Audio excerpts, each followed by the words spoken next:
Bonjour à tous, merci d'être venus tous dans le stage. Moi, je vais vous présenter mon stage qui était la réalisation d'un atelier de vulgarisation scientifique sur le thème de l'algorithme génétique, où le but, en fait, c'est de mettre en place une démonstration pour la réaliser pendant le village des sciences. Donc moi, ce stage, je l'ai fait cet été dans le cadre de mes études. Donc là, je vais rentrer en quatrième année au département informatique de l'INSA de Rennes. Et donc, j'ai effectué ce stage au sein du laboratoire IETR, dans l'équipe VADER, sur le campus de l'INSA Rennes. Mes tuteurs de stage, ce sont Carole Desnos et Hugo Miomand. Et mon correspondant pédagogique INSA, c'est Christian Raymond. Donc là, au niveau de la démonstration, l'application, elle est terminée. En fait, la démonstration, elle est à peu près, elle est finie en fait. Il manque juste une chose, c'est tous les supports physiques que j'ai ramenés, c'est pas, ils sont pas vraiment terminés en fait. Il faut encore les imprimer en grand, en couleur, les plastifier, tout ça. Là, c'est normal que c'est pas visible, enfin, c'est pas bien visible, ouais. Donc ce que je vous propose, c'est que je vais directement en fait vous faire la démonstration comme si on était dans le village des sciences. Comme ça, vous allez directement pouvoir voir ce que j'ai fait quoi, durant mon stage. Alors, du coup, donc l'objectif, ça va être de vous expliquer qu'est-ce que c'est un algorithme génétique et en quoi c'est utile. Et donc, pour ça, on va partir d'une course de voiture. Donc, le principe, en fait, c'est qu'il va y avoir un circuit. Donc là, il y a un circuit. Et on va lancer des voitures dessus qui vont conduire de façon automatique et elles vont essayer, en fait, d'atteindre la fin du circuit le plus vite possible sans toucher les murs. Parce que si une voiture touche le mur, en fait, elle est éliminée. Donc, toutes les voitures, elles sont identiques sur tous les points de vue, donc au niveau de la taille, au niveau de l'accélération, de la vitesse. Ces choses-là, c'est strictement identique. Il y a juste une chose qui change, en fait, c'est ce que la voiture est capable de voir. En fait, les voitures, elles ont un champ de vision. Donc, un champ de vision, ça peut être représenté comme ça, avec un triangle. Ça veut dire que cette voiture-là, elle va voir que les choses qui se situent dans ce triangle devant elle. Donc, par exemple, s'il y a un mur devant, elle ne le verra pas, en fait.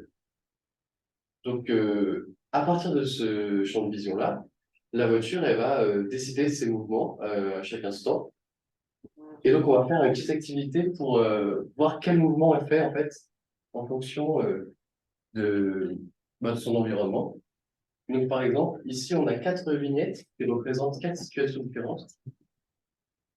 Donc, par exemple, oui, voilà. Et du coup, on a quatre mouvements à faire.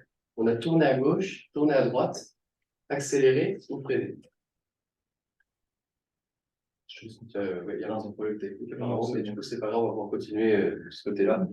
Donc, par exemple, si la voiture repère un mur sur sa gauche, selon vous, quelle action va devoir effectuer si elle essaie de ne pas se prendre le mur? Non.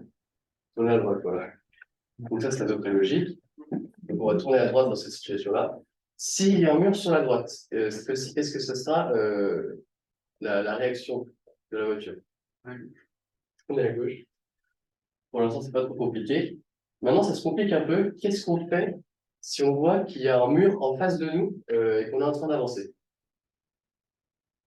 On a aléatoirement à droite ou à gauche. Et ça serait une possibilité, oui, mais là, du coup, on va plutôt freiner pour éviter justement de se le prendre. Parce qu'en soi, en fait, ce qui va se passer, c'est que la voiture, elle aura forcément toujours un petit angle à gauche ou à droite, ce qui va faire qu'elle va freiner et tourner en même temps.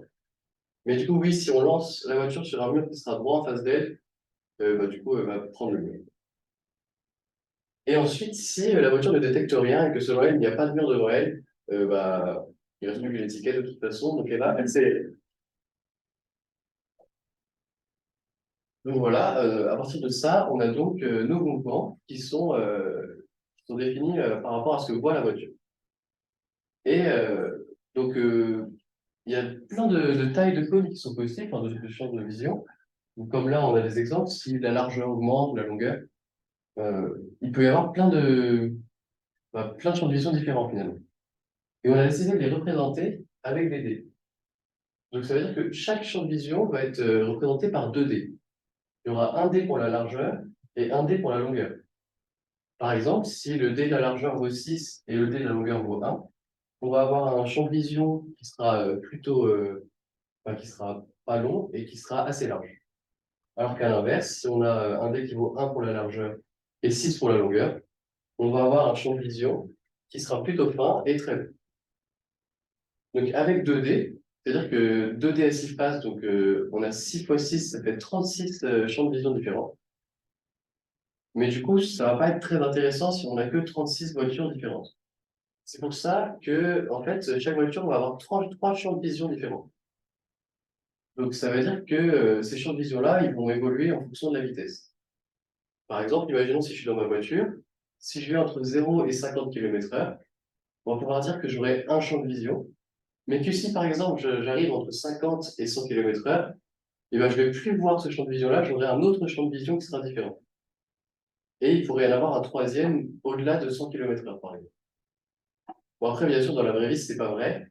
Mais là, dans le cas de la simulation, on va pouvoir avoir des paliers de vitesse comme ça, qui vont faire que la voiture va avoir trois champs de vision différents, mais jamais en même temps. Ça dépendra de la vitesse actuelle de la voiture. Donc, ce qui fait que maintenant, comme on a trois champs de vision différents, avec 2D par champ de vision, ça nous fait plus de 46 000 possibilités de voiture. Donc, ça fait un nombre assez conséquent, donc c'est plus intéressant que 36. Et là, maintenant, le but du jeu, ça va être de trouver quelles sont les meilleures voitures, en fait, pour finir le tour du circuit. Donc là, comme ça, on n'a pas trop d'idées, on pourrait se dire, on n'a qu'à choisir des voitures au hasard. Donc c'est exactement ce qu'on va faire, parce que du coup, on a 6 dés. Donc les dés, ils sont ici, il y a 6 dés colorés, et donc chaque dé va correspondre à, à un paramètre pour un champ de vision. Donc là, il y a la vitesse lente, vitesse moyenne et vitesse rapide. Donc on va pouvoir directement les lancer, et avec une caméra, en fait, ils vont être filmés et captés. Hop. Donc là, on lance le dé.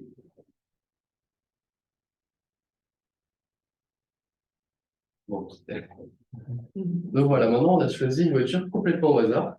Donc on va la sélectionner et on va pouvoir la lancer sur le circuit pour voir ce que ça donne.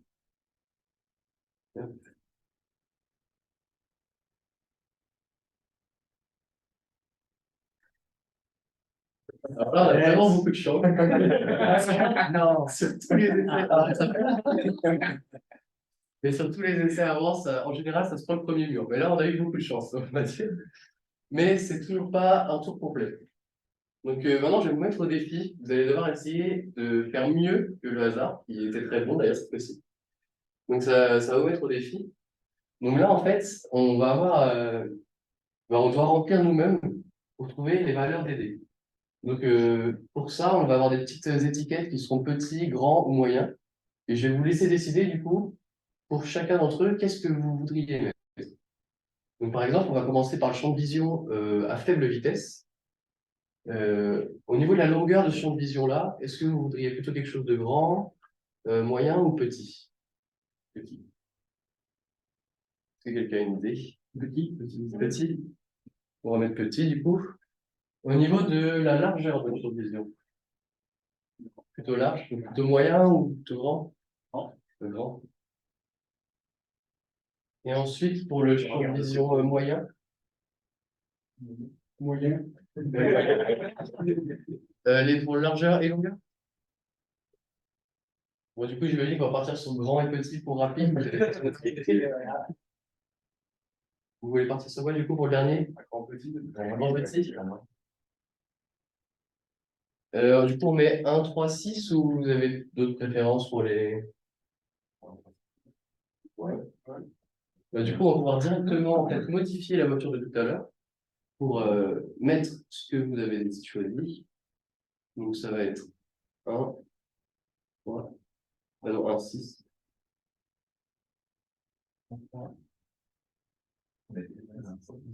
Donc là, on voit que la voiture, en fait, les champs de vision, on peut les voir en rouge, orange et jaune juste ici. Et on va pouvoir voir ce que donne la voiture que vous avez choisie. Et ben, apparemment, le hasard a fait les choses mieux. On voit que c'est plutôt compliqué en fait. Même avec nos intuitions, c'est difficile de trouver une bonne voiture en fait. Et du coup, c'est pour ça qu'on va utiliser un algorithme génétique. Parce que oui, on n'en a pas parlé depuis tout à l'heure, mais c'est quand même le but de cette activité. Mais je vais vous expliquer en quoi ça consiste, un algorithme génétique. Et pour ça, on va partir avec un exemple de girafe. Donc, au début, on va prendre un tel. Bon, là, on voit pas, c'est assez petit, mais plus tard, ça sera des grandes images, ne vous inquiétez pas. Donc là, il y a plein de girafes qui sont de tailles différentes, de couleurs différentes, qui sont différentes. On les prend au hasard. Ensuite, il va y avoir une étape de sélection.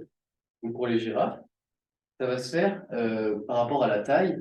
Donc, les girafes qui sont assez grandes pour atteindre le haut des arbres, elles vont être choisies, en fait. Elles vont être gardées.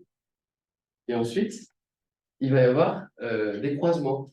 Donc, on va prendre par exemple, les deux meilleures girafes et elles vont faire des bébés girafes qui vont leur ressembler, mais qui auront quelques différences.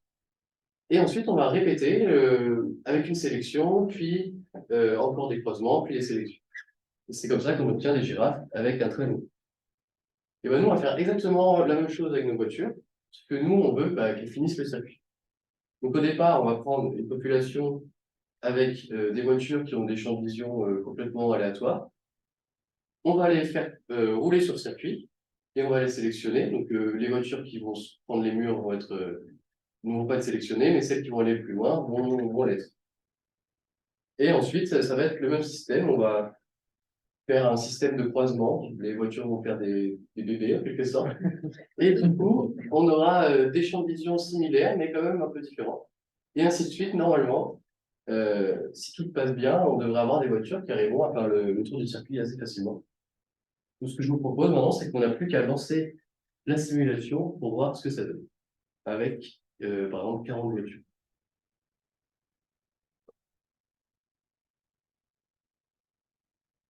Voilà, au départ, c'est pas terrible, mais ça va s'améliorer au fur et à mesure. Et on peut voir aussi en jaune, c'est la voiture la meilleure du tour précédent. Comme ça, on peut voir les progrès à chaque fois. Génération, c'est ça. Deuxième, troisième génération. C'est la génération du coup numéro 3. Là. Ouais, la jaune, c'est la génération précédente, la meilleure. Peut-être préciser, ce n'est pas évident en fait que tu sois passé d'une génération à une autre. Oui, Ah oui, oui. Ouais, je vois peut-être, ouais, en fait, ouais, du coup, à chaque fois que les voitures qui apparaissent, ça veut dire qu'on a sélectionné et on a tout recroisé. Et c'est pour ça, du coup, qu'elles agissent différemment. En fait. C'est plus... là, on voit pas à quel point. On voit pas.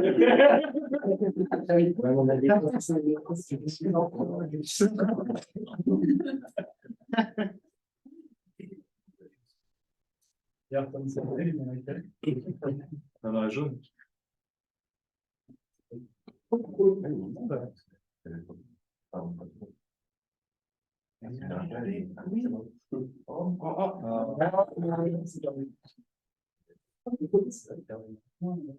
Génération 6. Beaucoup les gens explosent. Je pense que la rage, ça rajoute beaucoup avec les témoignages. Et là, ouais, tu restes toujours, enfin, à chaque génération, tu as 40 voitures que tu débrouilles pour générer le même nombre qu'au départ. Ouais, c'est ça. À chaque fois, il y a le même nombre.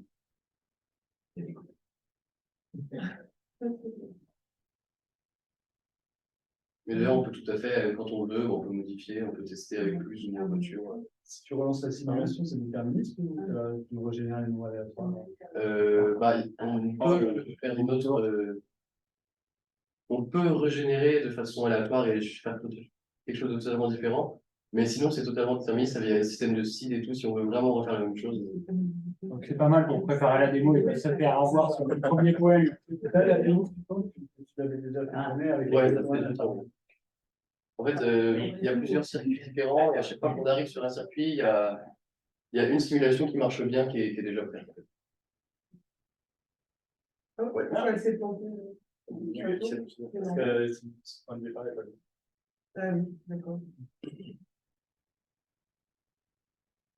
Donc là, tu dis quoi pour la voiture qui arrive à faire le tour, mais distante de 3 tours? Oui, du coup, c'est parce que c'est pas le même point de départ. Et... Mais tu l'as pénalisé. Ah oui. Elle n'a pas commencé avec une vitesse nulle sur la ligne de départ. Ouais, c'est ça. Et tu l'as pénalisé. Tu continues Ah non, à. c'était la meilleure. Du coup, ça veut dire que son score, Là, tu vois, c'est un peu prévisible, du coup. Ah oui, sur la génération suivante, elle reste la meilleure.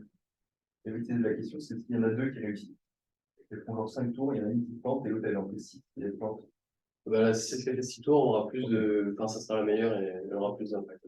Et du coup, là, tu dis pas pour les croisements combien de voitures tu gardes? Tu gardes que la Bah, meilleure. du coup, ça, il y a des paramètres, on garde en fait une proportion des meilleures voitures.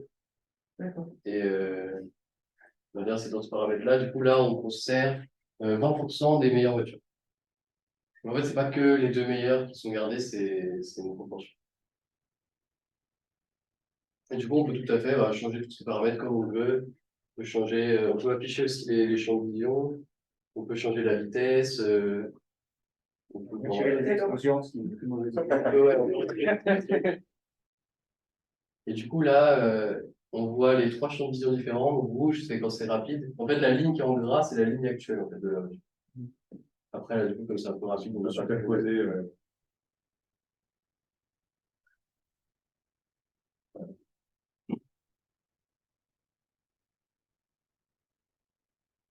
Et du coup, dans la démo, après, à la fin, là, tu conclus comment? Non, tu conclus pas parce que là, tout le monde regarde les voitures.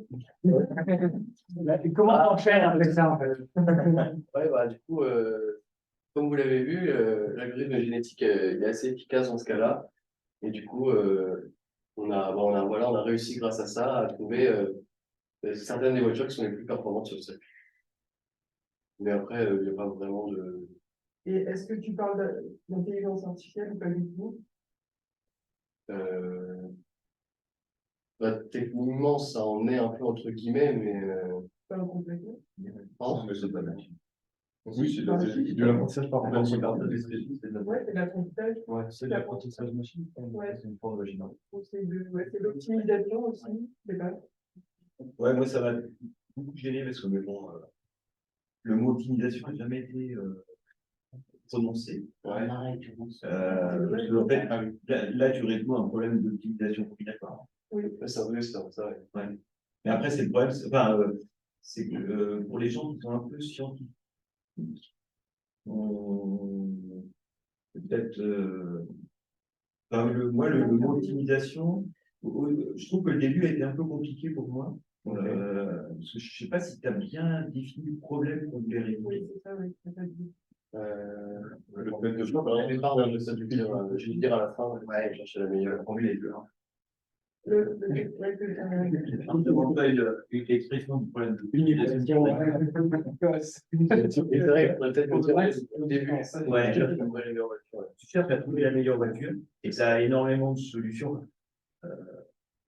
Mais c'est pour ça, en fait, là, du coup, je présentais, ça, en fait, ça arrivait au fur et à mesure. C'est sûr que du coup, en fait, j'ai Ouais. dit que je cherchais à trouver la meilleure une fois qu'on savait tout ce qui était avant. Ouais. C'est bon, on pourrait changer peut-être ça. Tu as une accélération qui est fixée. Ça, oui, pareil, on peut le modifier. Là, techniquement, elle est fixe, mais on peut. Après, on peut s'amuser même à les faire arrêter le drift ou un truc comme ça. Après, c'est bien, c'est que souvent, tu comprends tout ça graphiquement, et puis après, tu peux Oui. expliquer ça. Non, mais quand tu es avec le circuit, là, je trouve ça excellent pour une démonstration. Mais c'est le début. D'ailleurs, enfin, je ne sais pas combien de temps dure la démo, mais. C'était à 15 minutes en tout. D'accord, vous avez fixé 15 minutes. Bon, c'est ce qu'on a en général. Je me suis fixé sur le fait que quand on a les groupes scolaires sur le village des sciences, en général, on les a pendant 30 minutes. Et on les divise en 2 démos. Et ils passent 15 minutes sur chacune. C'est ce qu'on avait déjà avec la carte pop Oui, oui, ouais. et la compétition. Et à quoi ça sert de faire rouler des voitures sur un petit circuit? C'est illustré. Non, mais c'est une pas l'idée, quoi.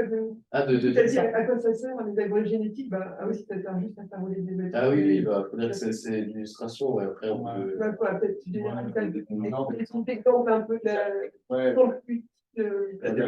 En parlant d'optimisation, je pense qu'on peut dire qu'il y a beaucoup de problèmes qu'on modélise. On cherche à optimiser, trouver la meilleure chose. Et puis on pourrait citer d'autres problématiques. Et que tu l'illustres par celle-ci. Oui, c'est ça. Oui, c'est vrai. Moi, je voudrais, en fait, au début, quand on pourrait dire, on cherche à optimiser, parce que c'est un problème. L'optimisation. Ouais. Et ça, les gens s'en rendent pas compte. C'est vrai que Je sais plus quand j'étais jeune étudiant, c'était un prof, quelqu'un qui disait que s'il fallait garder une seule chose en maths dans une école d'ingénieur, c'était l'aspect optimisation. D'accord.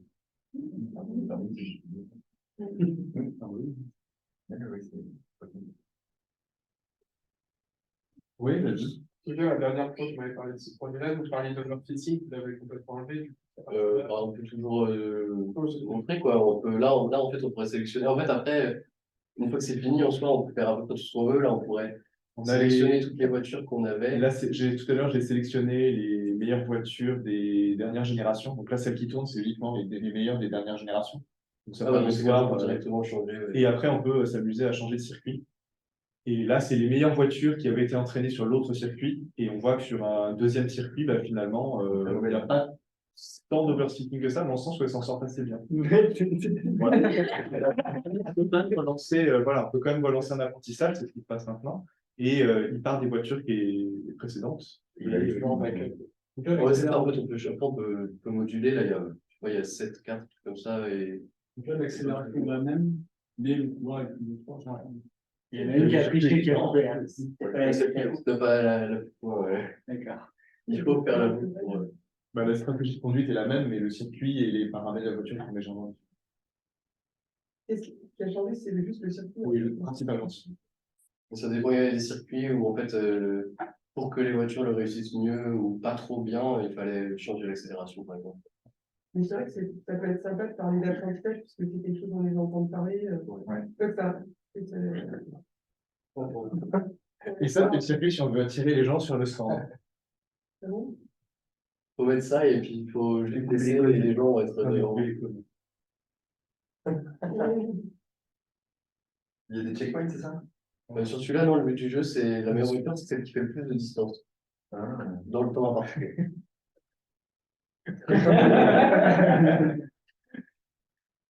Donc là, ce circuit ne sert à rien sinon d'avoir quelque chose qui est hypnotisant. Et ce sont les voitures à pédale.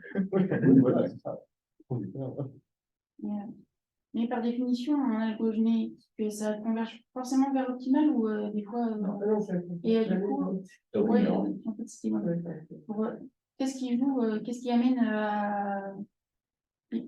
C'est. Ouais. Comment ça se fait que ça s'améliore? Ouais. C'est uniquement le fait que tu gardes les meilleurs à chaque génération. À chaque génération, tu gardes 20%, les 20% meilleures voitures, tu les gardes, tu fais le croisement, et par sélection naturelle, ils vont être de meilleur en meilleur, mais tu n'as aucune garantie de convergence vers l'optimum. Ouais, mais du coup, tu peux pas jouer. Enfin, il n'y a pas des lois, des trucs comme ça où tu peux jouer sur. Non, je sais pas, c'est. Génétique, c'est une heuristique, globalement, tu n'as aucune Parce garantie. que tu as des mutations. Ouais. C'est ça, il y a mutation et croisement. C'est chiant, certains de leurs. Ça permet d'explorer en fait l'espace d'état. Oui, ça. C'est peut-être parce que quelque chose que tu as envie de dire. De sortir des minimums, peut-être comme ça. C'est sûr que c'est une voiture qui a une stratégie complètement différente de tout le reste, qui est la meilleure, bah, on risque de ne pas lui tomber dessus. Parce qu'on sera parti sur un truc à rien à voir. Oui, tu n'as pas mentionné le pourcentage de. Parce que parmi les 46 000 possibilités, je ne sais plus quel était le pourcentage. En fait, en moyenne, sur le circuit, il y en a à peu près 90. Sur le premier circuit, je crois qu'il n'y en a que 46 qui font le premier tour. Donc ça fait, je sais pas, 0,02. Ouais. 0,02%. Parce que tu n'as pas dit, mais une solution, c'est l'exhaustivité. C'est-à-dire, on prend les 46 voitures possibles et on les teste. Et ça, du coup, ça a été fait pour que les circuits. Non, mais. Et ça prend quelques heures, quoi. Voilà pourquoi on fait comme ça, par exemple. Ah oui, bah en soi, là maintenant, c'est pas aussi long que ça, on pourrait le faire, mais. C'est bien d'expliquer que c'est pas possible, parce que sinon tu fais pas d'algogénétique, tu essayes tout partout. Sauf que sur des problèmes qu'on se pose réellement, généralement, tu n'arrives pas. Là, c'est des siècles, quoi. Oui.